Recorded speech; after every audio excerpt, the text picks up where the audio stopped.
Okay, so today we're going to start with our warm and cool color landscapes. We are going to be focusing on foreground, middle ground, and background.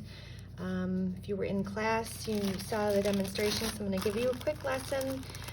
We're going to either be using, you're going to get crayons, which are oil pastels, or you possibly could have received chalk pastels. Both are blended, and we can get started. So you're going to receive your black paper. Underneath I have a newspaper just so that way I don't make a big giant mess. Specifically if you're using chalk pastels, it gets really dusty and dirty, and you might even want to wear some type of smock or apron so that way it doesn't get everywhere. I'm also going to have a paper towel nearby so I can use it for my fingers, more so for the chalks, but oil pastels also can get messy. So to start, all I want you to do is make some type of interesting landscape, okay? So this does not have to be similar to what I'm doing. It could be something totally different, but I'm just hoping that you focus on creating a horizon line, some type of horizon line, and we're gonna add some collage and mixed media to this. So we're gonna just start. I'm gonna choose to do yellow here. And as you can see, I'm just breaking up my sheet of paper. And you can go this long way, or you can choose to do your artwork this landscape way. I'm going portrait style. And what I'm planning on doing here is making sure that I am coloring extremely dark, so that way the color pops, especially on this black paper. You're going to want it to be nice and waxy. And I'm going a little fast for the video, but you can feel free to take your time. And notice that I'm using yellow, which is a warm color. So I am going to pull this yellow down towards the bottom, or closer to the bottom of the sheet here. Okay, and then I'm going to switch to another warm color, which is orange. And if you can see, again, I'm pushing really hard so you can see that the color stands out better. It's nice and waxy. Okay.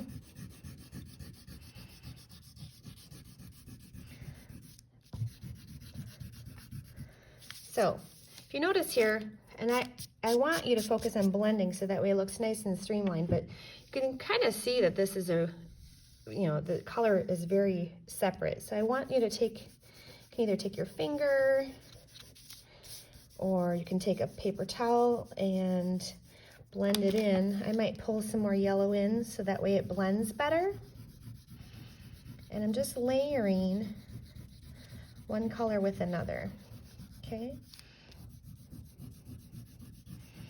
I'm going to now speed up this process so you can see, but I'm going to pick the warm colors on this section, and then I'm going to do cool colors up here, but the goal is to fill in all of the space so that way there's no black showing, all right?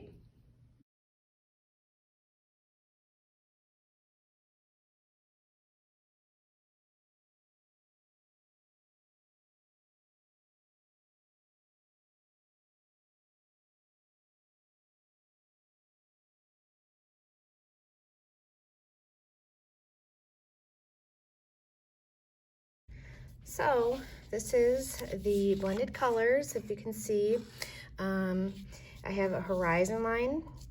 I have warm colors and I have cool colors. I did purple, blue, and a little bit of green up here. I blended in as best I could. I went a little fast, but so you can see some of my lines, but I'm hoping that you blend slightly better than I did, so that way it looks nice and clean and crisp. And then what we're going to do next is we're going to add trees. So we're going to do this by using Collage, which we're going to use this actual newsprint paper here, and we're going to pick either 3 to 5 tree, it doesn't matter what kind of trees. You can do pine trees, you can do birch trees, palm trees, however you so choose, but you need to have at least 3 to 5 in your picture, and I'll show you next. So as you can see, I have my scissors and glue and a newspaper here. And so I'm gonna decide to figure out where I want my trees. So as you remember, I have to do something that's in the foreground, middle ground, and background. So this horizon line is gonna give me a good matter of perspective. So I think I'll probably choose to do birch trees just because the newsprint is kind of black and white. But I just want you to cut and create a type of tree. Now, if you notice, I am not making a completely straight tree trunk line, okay? And I do that because trees are not super straight and they're very organic shaped. So you can have them be kind of curvy. They don't have to be perfect. I just picked kind of something that was gonna work for me, but I'm kind of having it fit my page here. So what I'm gonna do, I have a branch coming out.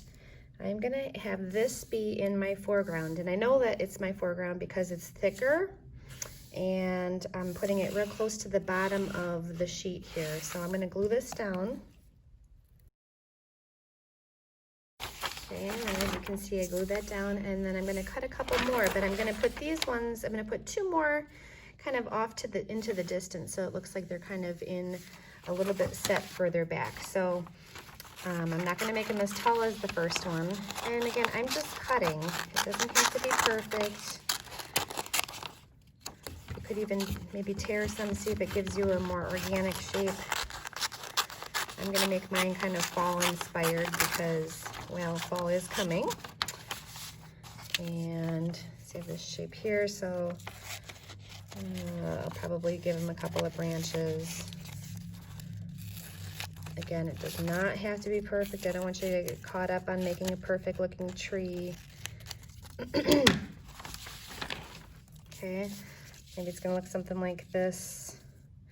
And I'm holding it up to my page here, and it actually looks a little too thick for me. So I'm gonna shorten it, and I'm gonna make it a bit thinner because I think it needs to be smaller shaped tree in the background. Okay, and you notice I don't have leaves on my tree.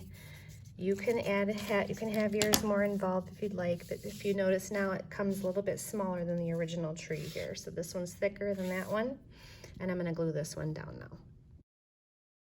All right, and as you can see, I glued that down. So then I'm gonna make my last tree, and I will say you can kind of look at the newspaper and see maybe you want to use this color part in your landscape. It doesn't have to be just the black and white like mine is, but I was choosing black and white because I like the idea of the birch tree. So I'm gonna make this last tree really skinny.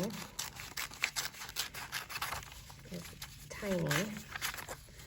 Give it a little shape here. And then I'm going to add some of those limbs, tree limbs. And again, you can do this how you want. You don't have to do a birch tree. Maybe do a palm tree, give it the shape. You might have to look it up and see what you think it looks like. But see, this is my last one. And again, this one still seems a little bit thick to me, but so I might make it a little bit thinner. But if you notice, I'm doing this because if you compare the trees, you want to give the perspective, the idea of perspective. So if you have them all looking the same size, they're not going to look like they're far away. We do want to create that foreground, middle ground, background. Again, I'm going to shorten this one. I'm just kind of eyeballing it here. So if you see, and these can overlap too. They don't have to be right. You don't have to separate them out. And you can do more trees, 3 to 4, okay? I like the idea of one being back here, but I also think that this one would be overlapping this one, so I'm actually going to cut this down a bit. I'm going to cut this whole branch off, and I'm going to have this hiding, looking like it's hiding behind this one here, if you notice. Okay, I'm going to glue this one down. Okay, so now we have our trees. And now, since we have, our requirements were foreground, middle ground, background, and at least 3 to 5 trees, now we're going to go back and add some detail by going over the top and going over our collage with a couple of colors. So you can choose to do black, white, brown, gray. You want to pick some of the neutral colors. You don't want to go ahead and add, you know, too much. You want it to keep it simple. Sometimes less is more. So I'm going to actually take this black here, and I'm going to go along and make my tree bark kind of look more organic. So I'm not going to have it just the cutouts. I'm kind of giving it some edge. If you have ever seen a birch tree, they kind of have some black flecks and stuff on the inside of the bark. And you're going to go along. And then the other thing I want to point out is that I would like for you to think about making some type of point of interest. So right now I just have the trees and the landscape part, but I'd like you to think about maybe adding something in the background that's really small. You could even do, like, I don't know, we could do some birds. I'm going to choose white. In the fall, I know the geese are always flying, so maybe I'll do some bird, little V birds looking like that they're flying in the distance. You have to press really hard because this is, again, really waxy. You can just add some birds. And then I might add like a rock. Sometimes fields have rocks and stuff in them. They're not perfect. Add some brown and some black. You can add gray. But again, I'm gonna just make these trees look like they're more real by giving them some layers. And again, you don't have to make this perfect. This is just how you see fit. Okay, I'm gonna speed this up so I can finish it up.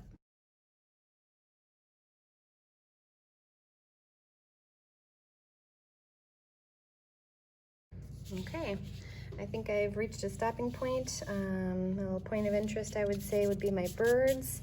I could even do like a little house off in the distance. And like this, a fence. Maybe I make a little fence off, way off. Or a shed or something out on the countryside. But you don't want that to be, you know, you want your trees to stand out most since they're the closest towards you in the image. So you'll look, I notice I have my warm and cool colors. I have 3 to 5 trees in collage form. I've gone over the top. I have a point of interest and a horizon line. And my image looks balanced. One side doesn't seem to be heavier than the other. It looks balanced, and it's a cohesive piece. So enjoy and good luck.